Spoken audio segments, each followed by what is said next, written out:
Hello everyone, and welcome back to Let's Play Hearts of Iron 4 Equestria at War with me, Alpha Pi Omega, and the Griffonian Empire. So we are currently in the middle of restructuring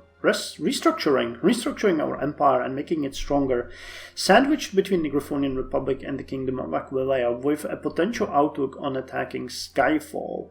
So we're still recruiting the massive amounts of units that we have here. They will become instrumental in our future endeavors, so I'm looking forward to seeing them in action.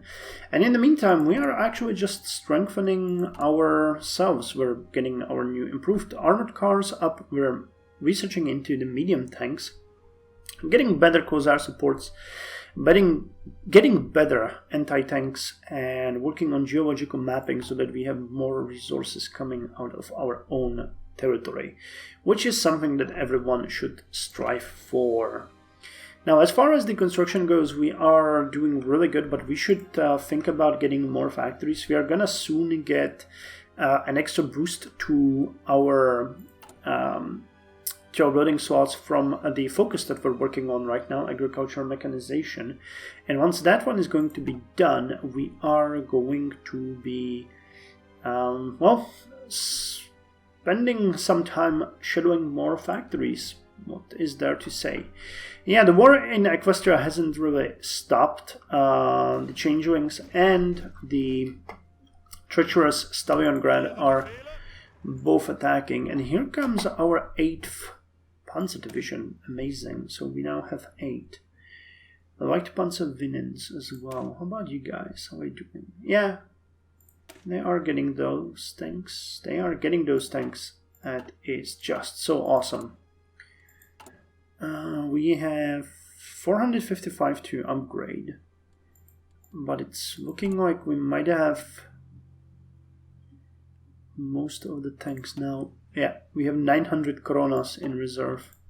That's just amazing. Okay, here's the agricultural mechanization. Who is to say industrialization and agriculture can't aid one another? By adding machines to our agricultural sector, we can mechanize and automate a large chunk of the process, greatly improving productivity and increasing migration from the countryside to the cities as the need for workers on the farm drops. So, that would be great, but no, we have to go with curtailing the universities. So it's saying that here we'll be able to core Barony of River and Holy Catherine once the compliance reaches 40. Let's now go with the curtail the universities, which will give us the same option, right? I mean, how high are they? 34, 29. It's not exactly that necessary at this point, is it? Is there anything else that would give us immediate help? I mean, the Reichsarmy expansion would be good. Hey, this one would give us immediate extra boost in recruitable population. So let's go with Reichsarmy and then modernization reserve system. Because that is... Oh, and we had a possibility here to work with the Changeling attaché, which is now probably bypassed. Okay. So, I mean, this is gonna give us an immediate boost. Well, this one is still not that great. And the Royal North and these ones... This is also good, but... Looking for immediate maximum boost infrastructure. These ones don't give boosts to infrastructure, which is actually really good. And this one would give us factories. Acquire the north. Yeah, let's finish these 4. I think that might be the best thing we can get. Population would also be good, but yeah, let's connect the north. We're gonna get extra infrastructure and then a couple of factories while the compliance is increasing. I don't think we're anywhere near ready to attack Skyfall, to be honest. We should really wait for some good time for that, because we are facing roughly, let's go with 50,000, 40,000, so that's about 80,000, let's go this 300, so 380,000, 380, and what's, well, 500,000. So we'll have big numeric superiority, but let's work on having equipment superiority as well.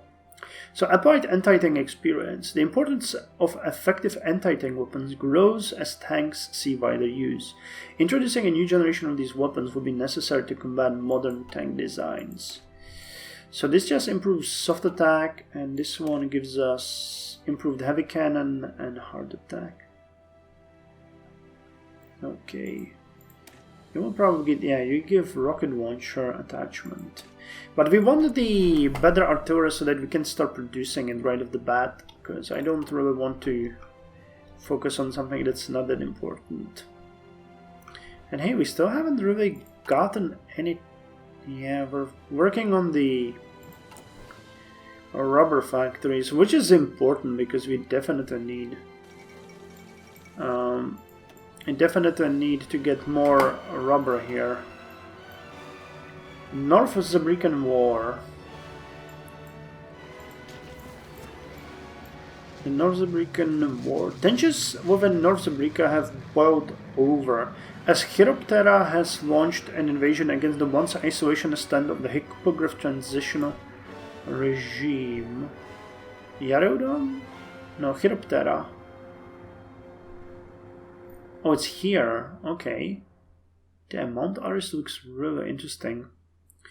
The region was left devastated in the aftermath of the Storm King's conquest, and Chiroptera has enjoyed a meteoric rise to power, finally turning to challenge the armies which once defeated the Yeti warlord. No creature truly knows what the motive of the Chiropteran leadership, as the hermit state has only recently entered the international scene, and it is any creature's guess how this war will end. No peace. So the war has begun, a great historical knot has been untied. The first stone rolled down the slope, others will roll after him. The world has crossed the threshold of a new era. Okay. So I'm wondering if anything's gonna happen here with the Dread League. I never saw much in this area. But it would be kinda cool, wouldn't it? Revenge of the Queen. Oh no! It all appeared to be perfectly normal day today. For the most part, General Franks had used the time in Griffonia and away from other changelings to better incorporate himself into the life of a griffin. Oftentimes he had used his shape-shifting abilities to fit in, but many griffins, especially those who had previously worked with him, respected and liked him either way, no matter the appearance. Franks has even gone so far as finding a lover that lived just outside of the capital. It was all too perfect, it seems, and the lone changeling appeared to be in a good cause. That was nothing but a ruse, though, it seems. Earlier today, during a visit at a restaurant, Franks began to cough heavily and shortly after collapsed to the ground. Griffins nearby immediately rushed to his rescue, seeing him cough up blood, but it was no use. General Franks died. A funeral has already been organized for this brave changeling, and he has been issued Griffonian citizenship post-mortem to thank him for the appreciation he shared for our nation and culture. Shockingly though, police has found out that the cause of Frank's death was a deadly poison, one that has never been seen or used in all of Griffonia before. In addition, his fiancée is nowhere to be found following his death. Could this be the work of a fellow changeling sent by Chrysalis? For now, we are unsure. God damn it. God damn it. All of this for naught. Okay, and we can just get you for the entrenchment, I guess. Which I mean is good. The Grand Principality Lake City declared one on the free community of a longsword. Okay, more fighting. I mean, I am not all that opposed. The Bakrovik incident. Fighting has broken out between the Lake City and Longsword forces, with both sides blaming the other for starting the confrontation. What is known is that the fighting started around the town of Bakrovik, a native pony town of the Longsword side of the border, and both sides refused to de-escalate tensions. The two nations have often been at odds, with the Griffonians slowly encroaching on the Lake City lands. It appears that the confrontation has been the final straw. Oh, okay, and no, don't do this. Don't. And don't. We're gonna keep that for ourselves. Okay, so we have to split this into 2 armies. We're gonna have... This is gonna be the 6th Infantry Army.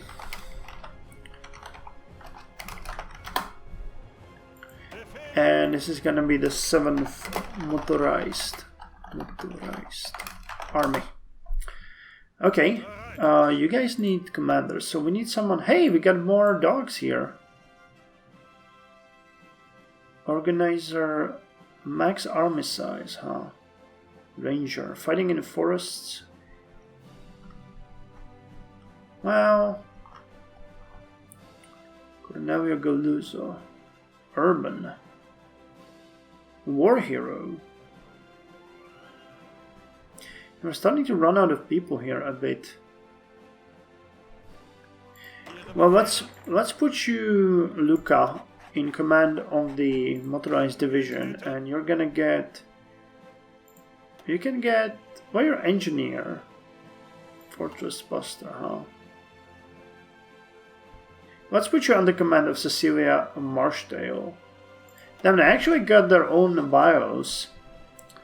So right now I think what we should do here is organize these armies a bit differently. We'll have the defensive and offensive units. So the 4th Panzer Army, 4th Mountain Army, those are going to be considered offensive. And also the 1st Royal Army, while the 2nd and 5th and 6th Infantry Armies are going to be defensive forces. Because that makes sense, right? I hope it does. So you guys are going to be here for now. No, actually, let's put you like this. And you're gonna drill. And everyone here is gonna drill as well, but who's gonna lead the 2nd Army Group? We got Elias Bronsdale here, who has defensive doctrine. Okay, so we're going wrong about this, right? You guys... Erich Ebenwing is the offensive guy. Yeah, okay, so I need to switch this. So Elias Bronsdale is going to be... Going with defensive doctrine, unyielding defender. Okay, let's get the unyielding defender. And you will have the 3 defensive armies. And you guys are gonna go under the command of the 2nd. And we'll need to reorganize you. What's gonna be? It's gonna be army. Imperial Sword Army, and we'll organize you as Imperial Shield Army. I guess that makes sense. And you have Erich Ebenwing, who is an offensive officer. Okay. And we don't really have that much Griffins left to do anything, but our army is extremely strong now, so I would probably focus on resistance to occupation, huh? Yeah, we need to keep it here to local police force, because they are increasing that pretty heavily. So improved armored car, and improved internal layout and additional ammunition storage creates a more effective armored car. No kidding. So now let's get... This one is defensive, right? Yeah. Okay, so let's go with the 117mm Minenwerfer and Blautal 765 MG90. Okay. And we can switch the armored car. So you were... Yeah, I know that the breakthrough went up from 12 to 16. Soft attack to 13.6 from 12? No, from 6. Holy hell. You are much better. So let's give you an extra military factory once we can get one. And we are going to have to upgrade you. We're producing, well, almost one per day. That's not going to take much long. How many armored cars do we have in reserve? 2,000! Jesus Christ! Okay, we could make an entire entire motorized units like that, couldn't we?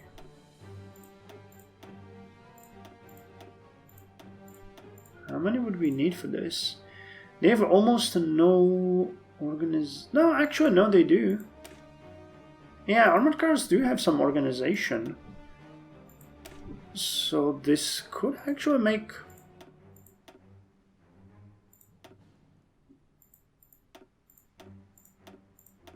I mean, considering how many we do have, that doesn't sound so bad. 240 armored cars. We could make 10, and they don't really cost that much power. They have a huge breakthrough and a high soft attack. If we added artillery, it would only be more...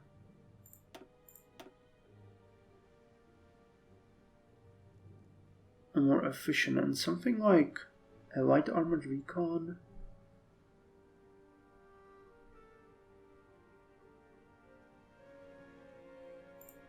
Yeah, this could... I mean, this could work. It isn't great or anything, but...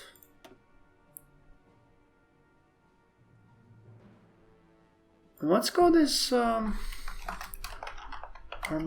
car division. No, actually that's armored car battalions. No, support armored car battalions. We're gonna make them smaller like this. No, I don't like that name.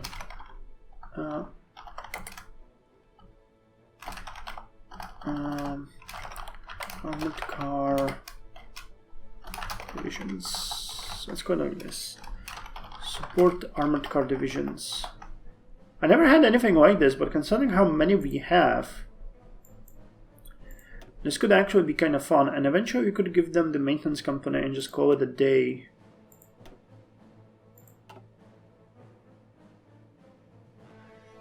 Okay, we got 2,000 of these.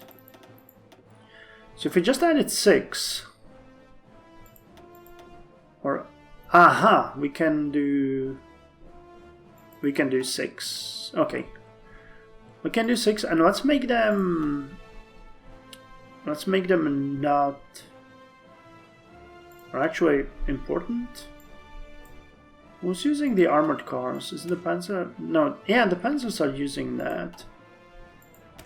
So let's make the Panzers more important and just make these regulars. Cool, and we'll make 6 divisions and just make it as an extra offensive unit. I mean, they have low organization, but they should have a high armor value. I've never tried this before. Eventually we might add the anti-tank ones. Actually seems like an interesting idea. As I said, I never really tried that. Okay, and what do we have here? Mischief of Youth. Gabrielle was delighted to have a private dinner with her dear nephew. Responsibilities and stress have only piled up, and she was aching for these little moments of respite. Had she known that the ruling a vast state, much larger than her fiefdom, entailed this much paperwork, perhaps she'd consider giving Eros a chance. Of course, none of that would happen, and the peer's rights will be secured. Taking a careful bite of the Macavian watermelon slice, she turned her attention to the young emperor, who seemed a little distraught. "My child, how are your studies? Are you progressing well?" Yes, Auntie, everything is fine," Grover responded rather unconvincingly, fiddling with his dessert. Gabriella might not have children of her own, but she could tell when someone was being evasive. Still, he was young and could be excused. But such habits must be excised before they would become troublesome.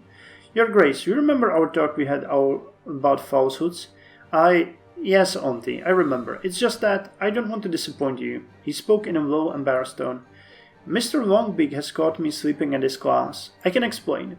Gabrielle did not expect such a thing. At worst, she'd considered that her nephew was pulling pranks, but this seemed rather innocuous. "Nephew, dearest, are you having trouble sleeping? I hope you're not having nightmares again." "No, Auntie. Last week when I was at the Palace Library, I borrowed a copy of Bygone Griffins of Greatness. It was so interesting I could read it all night." He cowered a little when he saw his aunt's disapproving gaze. "Not that I did that or anything, but the lives of the past emperors are so fascinating. I wondered how I could be as great. How could I be as great as How could I be as great like my ancestors? And to be honest, Mr. Longbeat's class is rather boring. Grover finished quietly while swallowing the last piece of his Aquilean chocolate eclair. Gabriella pondered for a while on this knowledge. While sleeping during class was certainly a bad habit, the fact that the young emperor showed such interest in history suggested a certain cleverness that his friends didn't share. Thus she made her decision. Grover, you will not be disciplined. However, you will make up for that you missed on your new class. He stared in confusion. I think that you're ready to begin studying history. Mr. Wong's big services will not be required anymore for the time being, but I don't want to hear again that you're being tardy, alright? Yes, Auntie, I won't let you down. There's no wrong in admitting. Okay, and on that note, we have finished the geological mapping. Prospecting of and exploration of new common metal reserves is a slow and painstaking process. If done poorly, different mining groups might accidentally hit the same vein. This is why proper geological mapping is essential to help us distinguish the various strata of the Earth and narrow down potential prospecting spots. Another 10% to resource gain, and we can move to aggregated factories, which are gonna give us extra factories in state, factory output, and dockyard output. Anyway, that's all for this episode. See you in the next one.